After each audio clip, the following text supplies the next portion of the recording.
We move now to what have become controversial water conservation efforts. Starting next year, Colorado River water delivered by the Southern Nevada Water Authority cannot be used to water non-functional grass. That's the result of Assembly Bill 356, which became law during Nevada's 2021 legislative session. The law empowered the Water Authority to develop a plan to identify and remove what it considers non-functional grass by the end of 2026. Nevada's Assembly Committee on Ways and Means sponsored the bill and in 2021 said this about what kind of grass the Water Authority would not target. First of all, while we're not defining it in statute, this bill does not target common areas for communities. That is functional turf. So the green spaces that people enjoy, including in multifamily developments, is not what is intended to be addressed with this bill. However, medians and other areas that really do not serve a purpose, they're, as has been said by some, the only time anyone steps on it is when it's being mowed. That's the turf that we're looking to address under the provisions of this bill. But since then, several homeowners say the opposite has happened. They say the Water Authority coerced HOAs to remove the green spaces in their communities that people actually used, and they blame the removal of that grass for the deaths of mature trees in their neighborhoods. Those homeowners, along with some homeowners associations and even a church, are suing the Southern Nevada Water Authority. As a result, and joining us now to expand upon their claims, is their attorney, Sam Castor, managing partner with the law firm Lex Technica. Thank you for joining Nevada Week. Happy to be here. Will you first explain what grass removal has to do with trees dying? Absolutely. Trees and grass have a symbiotic relationship, and especially here in Nevada, where tree roots are oftentimes exposed to higher temperatures, grass provides a cooling effect and also retains the water so the tree can stay healthy and keep off insects and other types of disease. And so SNWA has been removing non-functional turf and not taking into consideration that as they remove grass over the roots of these trees, the trees die within a year or two. And so SNWA has directly and indirectly caused the death of over 100,000 trees here in the Las Vegas Valley over the last few years. And that's allegedly, correct? It's not allegedly. That's according to Norm Schilling, who's SNWA's own expert, a highly decorated arborist who has calculated that over the past few years, SNWA has killed more than 100,000 trees. And we're talking very mature 40-year-old trees and obviously some younger trees that aren't able to survive the heat without some type of grass protection. How can you prove that it is the grass removal and not other factors like disease or extreme heat? Because that is what the Southern Nevada Water Authority says, is that we are experiencing the corresponding impacts of ongoing drought conditions and unprecedented levels of extreme heat, including disease and pests that are causing tree stress and mortality throughout the valley. This is occurring regardless of whether the ground beneath is rock, grass, or undergoing a landscape conversion. So SNWA's own experts, including Norm Schilling and several others that have provided extensive YouTube instructional videos on how to take care of trees during a conversion, all of them agree that when you remove grass over tree roots, especially trees in certain species, so ash, pine, the trees die if they're not extremely carefully cared for. AstroTurf increases the temperature substantially. SNWA's own reports say that grass reduces the temperature in the immediate area by anywhere from 6 to 10 degrees. And so when you're dealing with heat, and the tree is exposed to a spike in heat, prolonged heat exposure, and then also is unable to retain the moisture necessary to fight off that heat, the trees decay and die. And there's a lot of anecdotal evidence of this. All someone has to do is walk down a neighborhood and look at the houses that have AstroTurf versus grass or rock, and you can see that the trees with AstroTurf and rock are dying. So in your lawsuit, you say that SNWA's unlawful overreach has now caused more than $300 million in tree loss damage. Is that what you're seeking in this lawsuit? What are the plaintiffs after? The plaintiffs aren't after money or after unity. Vegas is incredible. We can do amazing things. We've already conserved extensive amounts of water. We've reduced our water use dramatically, even though Vegas is one of the fastest growing cities in the United States over the last 20 years. And so what we're saying is the SNWA is using this water conservation cause, which is a just cause, improperly. They're using it to abuse Las Vegas residents, and they're dramatically overreaching. They have more power than the police. They have no oversight, and they're destroying Las Vegas. And so that's something that needs to be checked by the Nevada Constitution, by fundamental law, due process. And right now, none of those laws are being honored by SNWA. They're basically pretending like they don't answer to anyone and they can do whatever they want. They've changed the rules consistently. These rules are in their service rules. They're not even law. And the law, AB 356, doesn't actually give them the authority to take any grass out. It just gives them a directive from the legislature to identify a plan to remove grass, but they do not have any actual police power.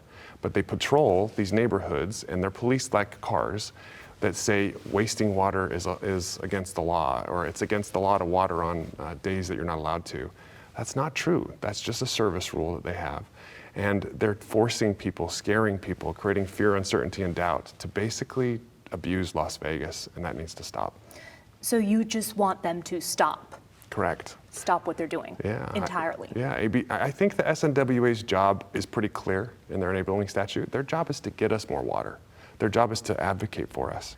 And there's this doctrine that's a fundamental legal premise in water law called the doctrine of beneficial use. If you don't use the water, you lose the water. And it's insane to me that SNWA is saying, well, we need to start using less so that we can give more away. Instead, SNWA should be acting like an advocate. They should be advocating for more water, sourcing more water, not placating the upper states, not pretending like they need to be nice. Yes, we can disagree and still be professional and respectful with each other, but Vegas needs more water. And Pat Mulroy herself, the former head of SNWA, has on the record several times said, we cannot conserve our way out of this problem. We need more water. And the person that's supposed to do that is John Ensminger at SNWA, and he's not doing it. I want to go back to the trees, and there is one plaintiff in this case who had the grass removed in the landscape strip in front of their house and replaced it with what the SNWA said was drought-resistant ground cover. That has not impacted the tree there, correct? Or has that tree been impacted? The trees have seen more stress, but it is a better situation for the trees. So that does prove, well, at least the SNWA says in their response that that shows you can do turf removal and a tree can survive. That's true, but you can't walk on these types of lower water use grass. They're usually clover or some type of non-grass river type of grass. And in that situation, if you walk on it, it kills the plant. And so in that same neighborhood, I think you're talking about the Eddingtons in particular. They have a park, Wingbrook Park, that was frequented by people with dogs, children doing lemonade stands. It ran right along the front of their neighborhood. It was a community gathering space. People would use it every single day. It's right next to a playground. There are pictures in the lawsuit of how that was being used. Yeah, and unfortunately, SNWA said that grass was quote unquote non-functional or useless. It's not useless. People use it all the time. And the trees that are affected by that grass are now decaying and dying. They're ash trees and other trees that have, in that same neighborhood, have begun to die within a year or two after this type of conversion. And so that park example contradicts what we heard Assemblyman Howard Watts say in that soundbite from earlier. At the same time, though, isn't that the HOA's decision whether to remove that grass? It's not the homeowner's decision? Oh, absolutely. Well, let me say it this way. The HOA and the homeowner have unique rights. The homeowner has what's called an undivided property interest in the common area. And so the homeowner does have claim on that grass.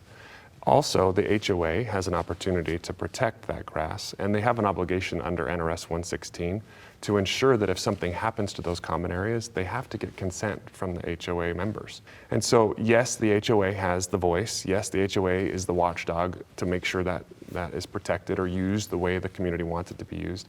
But they still have to listen to the homeowners and they have to get their consent. Okay, but what homeowners do have control over is their own home. Yes. And there are plaintiffs in this case who have converted the property, the grass, at their own home and received rebates from the Southern Nevada Water Authority. How can you justify that? Well, that's actually not entirely true. So SNWA was misrepresenting that, unfortunately, and that's part of the litigation. I think you're talking about Alexander Neal, who is also... Or the Eddington family. So the Eddington's primary interest was over their common area grass, but Alexander Neal had converted because what happened was the HOA said, well, we're not going to water the grass that we're contractually obligated to water anymore, even though it's on your property, because every HOA has different rules and agreements. That one is so bizarre to me. It is. Because I had to look up on Zillow these homes, and I don't see any grass in front of any of the homes. Yeah, it's all died. But that was the homeowner's grass, you're saying? It's the homeowner's property. And it was the HOA's responsibility to water their grass? Yeah, sometimes HOAs have, when you create an HOA, you have these obligations that it's an agreement with the homeowners that there are certain things the homeowners will do and certain things the HOA will do. And Las Vegas, 50% of Las Vegas is in HOAs. Right. We're probably one of the largest congregation of HOAs in the United States. And so when that particular HOA created itself, it said, we will water these areas that are yours to make sure that they're uniform. We'll landscape and take care of them. But it's still your property. And because they wanted to create a uniform environment, right. and make it the community aesthetically pleasing. And so when SNWA misrepresented to the HOA that they could no longer use that water on that grass, then the HOA decided that they had to stop watering that grass. And then Mr. Neal faced a very serious dilemma. The trees and the grass that were supposed to be taken care of by the HOA were no longer receiving water, and they began to die. And that materially affects the property value and the use of the home. And so he converted, but he did not accept rebates on the houses that are issued in the litigation. I think that's a big issue is property values, because if you're going into a community and you see all this beautiful grass, you may be more inclined to purchase there. It offers something that the dry desert landscaping does not. 100%. And I do need to read some of their statement on this topic.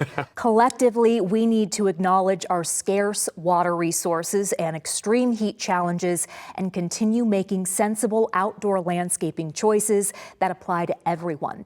Homes, businesses, schools, and parks have been built for more than a decade in compliance with water smart development codes valley-wide.